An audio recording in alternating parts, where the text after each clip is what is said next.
வணக்கம் நண்பர்களே, நான் உங்கள் சேலம் கவிதாஸ். நண்பர்களே, ஒரு நாள் நான் ரோட்டில் நடந்து போயிட்டுருந்தேன். அப்படி போயிட்டுருக்கும்போது எதிரில் ஒரு பைக்கு வேகமாக வந்துச்சு. அந்த பைக்கில் 2 நபர்கள் வந்தாங்க. பைக்கை ஓட்டிகிட்டு வந்தவர் குடிச்சிட்டு போதையில் இருந்திருப்பார் போல். பைக்கை தாறுமாறாக ஓட்டிகிட்டு வந்து என் கால் மேலே லேசாக உரசிட்டு பக்கத்தில் இருந்த மின்கம்பத்து மேலே பலமாக கொண்டு போய் மோதிட்டார். அந்த விபத்தில் பைக்கை ஓட்டிகிட்டு வந்தவருக்கு லேசான காயம்தான்.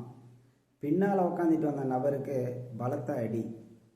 மூக்குலேயும் காதுலேயும் ரத்தம் வந்து அதே இடத்துல அவர் இறந்துட்டார். பைக்கை ஓட்டிக்கிட்டு வந்தவர்கிட்ட கேட்டாங்க, அந்த இறந்து போனவர் யார் அப்படின்னு. அதுக்கு அவர் போதையில் உளறபடியே சொன்னார், அவர் யாருன்னே எனக்கு தெரியாது, பார்க்க பாவமாக இருந்தார், லிஃப்ட்டு கேட்டார், அதனால தான் கூட்டிகிட்டு வந்தேன் அப்படின்னு சொல்கிறாரு.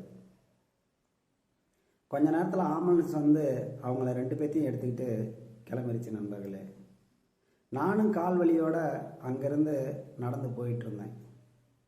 வேறு யாராவது குடிச்சிட்டு வண்டி ஓட்டி வந்து நம்ம மேலே இடிச்சிருவாங்களா அப்படிங்கிற பயத்தில் கவனமாக பார்த்துக்கிட்டு நடந்து போயிட்டே இருந்தேன். அப்படி போயிட்டுருக்கும்போது என் பின் தலையில் யாரோ ஓங்கி பலமாக பட்டார்னு அடிச்சிட்டாங்க.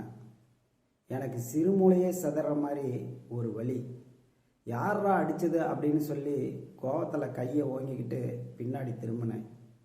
அறிமுகமே இல்லாத ஒரு நபர் தோளில் பைய மாட்டிக்கிட்டு சாரி ப்ரோ அப்படின்னு என்னை பார்த்து சொன்னார். நான் அவரை பார்த்து முறைச்சேன், ஏன்னா எனக்கு அப்பேற்பட்ட வலி. அதுக்கு அவர் சொன்னார், சாரி ப்ரோ, பின்னாடின்னு பார்க்கும்போது நீங்கள் அப்படியே என் நண்பன் மாதிரியே தெரிஞ்சீங்க, அதனால தான் அடிச்சிட்டேன், என் நண்பனை நினச்சி தான் உங்களை அடிச்சிட்டேன் அப்படின்னு சொன்னார். நான் அவர்கிட்ட கேட்டேன், உங்கள் நண்பனாக இருந்தால் இப்படி தான் அடிப்பீங்களா? ஆமாம் ப்ரோ, என் நண்பனாக இருந்தால் இப்படி தான் அடிப்பேன். என் நண்பனை தோல் மேலே அடிச்சிருக்கிறேன், தலை மேலே அடிச்சிருக்கிறேன், எவ்வளவோ கோவப்பட்டிருக்கிறேன். ஆனால் அவன் என் மேலே கோவப்பட்டதும் இல்லை, என்கிட்ட சண்டைக்கு வந்ததும் இல்லை அப்படின்னு சொன்னார். அப்படிப்பட்ட நண்பனை நான் பார்க்கணுமே அப்படின்னு கேட்டேன். உடனே அவர் செல்லில் இருந்த அந்த நண்பரோட ஃபோட்டோவை என்கிட்ட காட்டினார். அந்த ஃபோட்டோவை பார்த்த எனக்கு ரொம்ப அதிர்ச்சி ஆயிடுச்சு. நண்பர்களே, அந்த பைக்கு விபத்தில் இறந்து போனவர் தான் இவருடைய நண்பர்.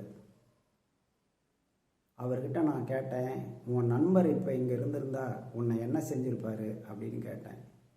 என் நண்பர் இப்போ இங்கே இருந்திருந்தா என்னை ஆற தழுவி கட்டி பிடிச்சு, நண்பா 2 வருஷமாக என்னை விட்டுட்டு எப்படி நண்பா இருந்த அப்படின்னு கண்ணீர் விட்டு அழுதுருப்பார். நான் 2 வருஷத்துக்கு முன்னாடி வெளியூருக்கு வேலைக்கு போயிட்டு இன்றைக்கி தான் திரும்பி வந்தேன். எங்கள் வீட்டுக்கு கூட போகாமல் என் நண்பனை தான் பார்க்க வந்தேன். அவன் இங்கே தான் இருக்கிறதா சொன்னான் அப்படின்னு சொன்னார். சரி, இப்போ என்னை உன் நண்பனாக நினச்சிக்காங்க அப்படின்னு சொல்லி நான் அந்த நபரை கட்டி தழுவி கை கொடுத்துட்டு வந்துட்டேன். நண்பர்களே, அவருடைய நண்பராக நான் கட்டி தழுவின அந்த ஒரு நிமிஷம் என் வாழ்க்கையில் ரொம்ப மதிப்புமிக்கதாக நான் நினைக்கிறேன்.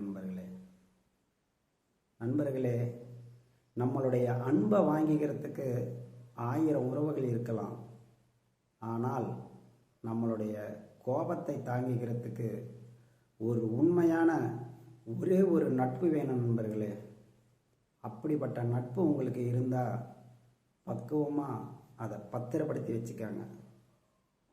ரொம்ப நன்றி நண்பர்களே.